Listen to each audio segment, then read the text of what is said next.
네, 이런 가운데 저희 JTBC가 성남FC 후원금 의혹 관련해서 새롭게 취재한 내용입니다. 민주당 이재명 대표가 두산 임원을 직접 만나서 용도 변경 등의 현안을 들은 단서를 검찰이 잡은 것으로 파악됐습니다. 이 대표 측은 민원에 대한 통상적인 대응이란 입장이지만 검찰은 시점과 당시 상황에 주목하고 있는 걸로 알려졌습니다. 검찰이 이 대표에게 조사를 받으러 나오라고 한 날이 이제 이틀 남았습니다. 한민용 기자입니다. 2013년 10월 성남시장이던 민주당 이재명 대표가 성남FC를 인수하겠다고 발표했습니다. 검찰은 이 대표가 두산으로부터 정자동 부지의 용도 변경과 용적률 상향의 대가로 성남FC 후원금 50억 원가량을 받은 것으로 의심하고 있습니다.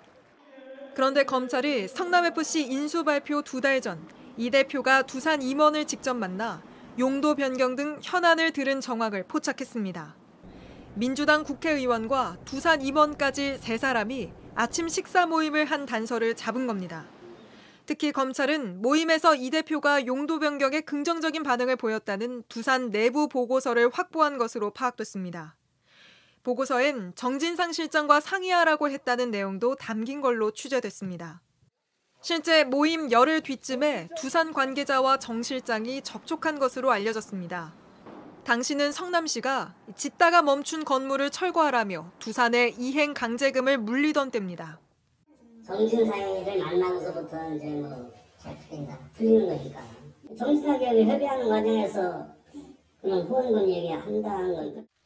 곽선우 전 성남FC 대표도 정 실장을 실질적인 구단주라고 주장한 바 있습니다.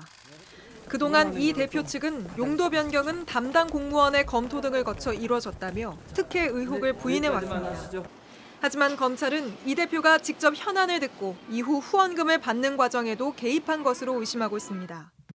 이 대표 측은 JTBC에 모임을 부인하지는 않으면서도 대가성 거래의 근거로 보기 어렵다며 민원에 대한 정치인의 통상적인 대응으로 보인다고 밝혔습니다. 성남FC 후원금은 용도 변경과 무관하다는 기존 입장도 유지하고 있습니다. JTBC 한민용입니다.